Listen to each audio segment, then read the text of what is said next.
नमस्कार दोस्तों, धर्म रहस्य चैनल पर आपका एक बार फिर से स्वागत है। आज जो अनुभव हम लेने जा रहे हैं, यह एक शैतान से युद्ध को दर्शाता है, जिसमें साधक ने बताया है कि कैसे नदी किनारे एक शैतान से लड़ाई हुई थी, वो भी लकड़ी के बने हुए लट्ठों के माध्यम से। और इस युद्ध में क्या हुआ और यह कब का अनुभव है, इसे जानने के लिए चलिए आइए पढ़ते हैं इनके पत्र को और जानते हैं इस अनुभव की कहानी के विषय में। गुरु जी नमस्कार, मैं उत्तर प्रदेश से हूँ। यह पत्र केवल धर्म रहस्य चैनल को जाता है और किसी चैनल पर प्रकाशित नहीं होगा। इसकी मैं पूर्णतया जिम्मेदारी लेता हूँ। और गुरुजी, आप मेरा नाम और ईमेल आईडी गुप्त ही रखें। मैंने पिछले पत्र में गुरुजी आपको चमत्कारिक साधु महाराज के बारे में बताया था, जो अनुभव मेरे पिताजी ने मुझे बताया था। तो गुरुजी, यह अनुभव हमारे मोहल्ले का ही है।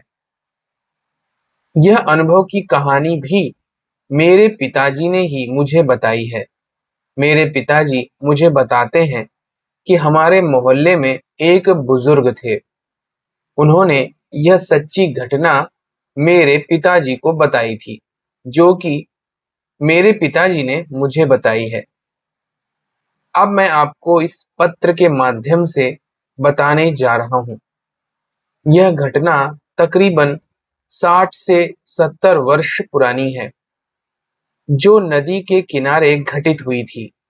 हमारे गांव से करीब 1.5 किलोमीटर की दूरी पर एक नदी है। उस समय वह नदी में पानी हुआ करता था और आज के समय में वह नदी अब सूखी पड़ी हुई है। सिर्फ बारिश होने पर ही उस नदी में पानी हो जाता है। तो वह बुजुर्ग ताऊ हमारे पिताजी को बताते हैं कि एक बार हमारे गांव से नदी पार करके दूसरे गांव में प्रोग्राम देखने के लिए गए हुए थे, क्योंकि पहले के जमाने में प्रोग्राम जब हुआ करते थे तो उन प्रोग्राम में ज्यादातर तबला, ढोला इत्यादि का प्रोग्राम हुआ करता था। और उन प्रोग्राम को देखने के लिए लोग बहुत दूर दूर तक एक गांव से दूसरे गांव तक जाया करते थे, और यह यात्रा वह लोग पैदल ही किया करते थे। तो बुजुर्ग ताऊ जी भी किसी ऐसे ही प्रोग्राम में वो गए हुए थे। इन्हें प्रोग्राम देखकर रात को लौट करके भी आना था, क्योंकि यह बताते हैं कि सुबह को हमें अपने खेतों में बैलों को ले जाकर जुताई करनी है। यह ताऊ प्रोग्राम देखते रहे और आनंदित होते रहे। तकरीबन रात के 2 बजे उन्होंने कहा, अब घर चलना चाहिए और यह हमारा काम है।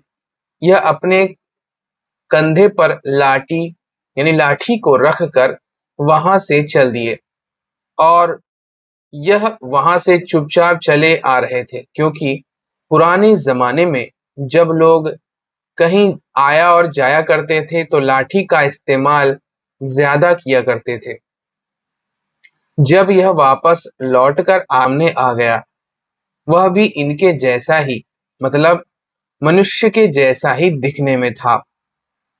उस शैतान ने इनसे पूछा कि कहाँ से आया है।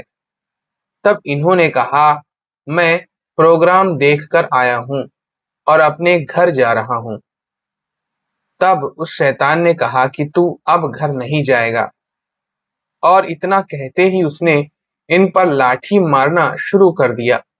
इनके पास भी लाठी थी और इन्होंने भी उस स्थान पर लाठी छोड़ दी, और इन दोनों लोगों के बीच काफी देर तक लड़ाई हुई तकरीबन 1 घंटे के आसपास लठबाजी हुई और यह बताते हैं कि जैसे ही मैं उस शैतान को लाठी मारता तो ऐसा लगता जैसे किसी रुई के ढेर में लाठी मारी है और उसके लाठी लगते ही लाठी गदक से ऊपर उछल जाती। 2 से 4 लाठियां इनके शरीर में भी उस शैतान ने मार दी और यह उस लठबाजी में पीछे नहीं हटे थे, क्योंकि उस समय व्यक्ति के शरीर में बाल काफी हुआ करते थे और शरीर भी बहुत हष्ट-पुष्ट होते थे। आज के समय में मनुष्य के शरीर में पहले की तुलना में इतना बल नहीं है।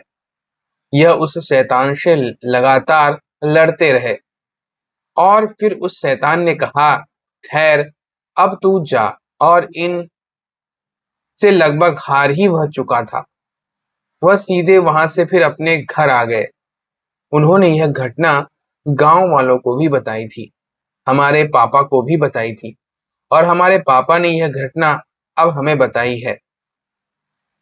हमारे पापा की उम्र भी गुरुजी अब 60 वर्ष के आसपास हो चुकी है। जब यह घटना घटी थी तब हमारे पिता को बताई थी, तब मेरे पापा की उम्र लगभग 15 वर्ष के आसपास थी। गुरुजी, यह घटना हमारे गांव की है जो बिल्कुल सत्य और प्रामाणिक है। आप इसे अपने चैनल पर प्रकाशित जरूर करें। आपकी अति महान कृपा होगी। आपको कोटि कोटि धन्यवाद। और गुरुजी, मैं समय समय पर पुराने अनुभवों को जो बिल्कुल सत्य घटना पर घटित हुए हैं आपको भेजता रहूंगा, जिससे लोगों को मालूम पड़े कि पृथ्वी पर सब कुछ था और आज भी है। गुरुजी, मेरे आपसे 2 प्रश्न हैं। कृपया कर आप इन प्रश्नों का जवाब भी दे दीजिए। पहला प्रश्न, जब वह ताऊजी उस शैतान से लड़ रहे थे तब वह शैतान शरीर को कहां से लाया था जिससे वह शैतान ने साक्षात लड़ाई की थी। प्रश्न 2, गुरुजी, आप मंजू घोष किन्नरी की साधना को अपने चैनल पर प्रकाशित करें। आपकी अति महान कृपा होगी। जय गुरुदेव, जय मां कामाख्या।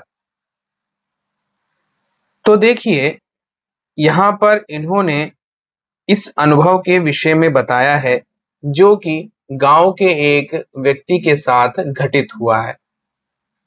यह बात बिल्कुल सत्य है कि इस तरह के हजारों अनुभव पुराने जमाने में लोगों को हुआ करते थे। ऐसा ही एक अनुभव मैंने भी खुद अपनी आंखों से देखा और सुना था। उस समय की बात है जब उत्तराखंड में एक फौजी जो रात को शराब पीकर आ रहा था, उसका युद्ध वहां के एक प्रेतात्मा जिसे हम मसान कहते हैं उससे हुआ था और रात भर दोनों ने इतना युद्ध किया कि जिस जगह पर वह युद्ध हुआ था वह खेत पूरा का पूरा पोला हो गया था। और सुबह जब उसने सारी बात लोगों को बताई तो आधे लोगों ने उसकी बात पर विश्वास नहीं किया, लेकिन जब जाकर के खेत को देखा तो उस रात को हुई गुत्थम गुत्था का स्पष्ट प्रमाण उस खेत पर दिखाई दिया। इससे स्पष्ट होता है कि पुराने समय में निश्चित रूप से शक्तियां अपने बलाबल का प्रदर्शन लेती थीं और ऐसी शक्तियां व्यक्ति के ऊपर हावी होने के लिए शारीरिक शक्ति का ही प्रयोग करती थी। पुराने समय में जैसे शरीर होते थे, जैसे लोग होते थे, आत्माएं भी उनसे ही बनती थी। यानी इस बात को आप लोग ऐसे समझे कि पुराने समय में शारीरिक श्रम सबसे ज्यादा था। हर एक बात के लिए शारीरिक श्रम ही लगता था। आज के युग में हर बात के लिए मानसिक श्रम लगता है और इसीलिए आजकल आत्माओं का जो अस्तित्व है वो मानसिक अधिक है। इसीलिए ज्यादातर मानसिक बीमारियों से ही ग्रस्त आपको भूत प्रेतों से बाधित लोग मिल जाएंगे। लेकिन पुराने समय में शारीरिक श्रम व्यक्ति बहुत ज्यादा करता था। अब अगर व्यक्ति मृत्यु को प्राप्त होता है तो जैसी शरीर की उसकी ऊर्जा है वैसा ही आत्मा का स्वरूप भी बनेगा। इसीलिए उस वक्त ज्ञान खंड से ज्यादा कर्म खंड शक्तिशाली था। इसके बारे में मैंने पहले बताया है कि ज्ञान खंड क्या है और कर्म खंड क्या है। गर्दन से ऊपर के हिस्से को हम ज्ञान खंड बोलते हैं और गर्दन से नीचे के हिस्से को हम कर्म खंड बोलते हैं। ज्ञान खंड सिर्फ आदेश देता है और दिमाग से सारा कार्य करता है। हालांकि ज्ञान खंड ज्यादा शक्तिशाली होता है, लेकिन कर्म खंड शरीर को मजबूत बनाता है और हर प्रकार से बलवान बनाते हुए सुखी और स्वस्थ शरीर बनाए रखता है। लोग बीमार भी नहीं पड़ते हैं। इसीलिए शारीरिक श्रम करने वाले स्वस्थ रहते हैं। मानसिक श्रम करने वाले पैसा, धन, संपदा अधिक कमा सकते हैं, लेकिन स्वस्थ वह इतने ज्यादा नहीं रहते हैं। पुराने समय में मरे हुए लोग शारीरिक श्रम इतना ज्यादा करते थे कि उनका शरीर बहुत ज्यादा मजबूत होता था, इसीलिए उन्हें कोई फर्क नहीं पड़ता था। अब ऐसे मरे हुए लोग जब आत्मा के रूप में या प्रेतात्मा का शरीर धारण करेंगे तो उनके अंदर कर्मखंड बहुत मजबूत है। इसी कारण से वह शरीर बनाने की क्षमता उनके अंदर ज्यादा होगी। आजकल जब शारीरिक श्रम व्यक्ति करता ही नहीं, जब वह मृत्यु को प्राप्त होगा और अगर प्रेत योनि में जाता है तो वह ज्ञान खंड में ज्यादा मजबूत होगा और मानसिक रूप से ही किसी को अपने प्रभाव में ले सकता है, उसके दिमाग पर कब्जा करके, उसके दिमाग को हिला डुला करके। इसीलिए एक विशेष अंतर देखने को मिलता है पहले के जमाने में और आज के जमाने में, कि पुराने जमाने में जो प्रेतात्माएं होती थी वह शरीर धारण कर पाती थी, क्योंकि शरीर से उनका लगाव और जुड़ाव बहुत ज्यादा था। आज के युग में मस्तिष्क से ज्यादा है। ये एक वास्तविक ज्ञान है जिससे हम स्पष्ट अंतर जान सकते हैं कि कैसे उस समय की शक्तियों और आज की शक्तियों में अंतर देखने को मिलता है। हालांकि दोनों एक ही योनि की हैं, यानी अगर प्रेतात्मा है, प्रेतात्मा पहले भी थी और अब भी है, लेकिन पुरानी प्रेतात्मा शारीरिक रूप से बलवान होगी, साक्षात शरीर धारण करने की क्षमता भी उसकी ज्यादा होगी और वह शारीरिक बल का प्रदर्शन भी कर सकती होगी, क्योंकि वह जब मरी तो उस वक्त उसके अंदर वही ऊर्जाएं ज्यादा मजबूती स्थिति में थी। आज में वह चीज नहीं है। इसीलिए ज्यादातर प्रेत आत्माओं की साधना, पिशाच पिशाचनियों इत्यादि की साधना के लिए ये कहा जाता है कि 500 साल से पुराना कब्रिस्तान या शमशान में जाकर ही साधना करें, ताकि वहां उपस्थित पुरानी प्रेतात्माएं और शरीर वाली शक्तियां मिलें। क्योंकि आज के युग की अगर आप नजदीक ही या जल्दी बनी हुई प्रेतात्मा या पिशाच शक्तियों को अपने वश में करेंगे तो वह कम बलवान होंगी, सिर्फ मानसिक रूप से दूसरों को प्रभावित कर सकती हैं, शारीरिक रूप से उनके अंदर क्षमता बहुत कम है।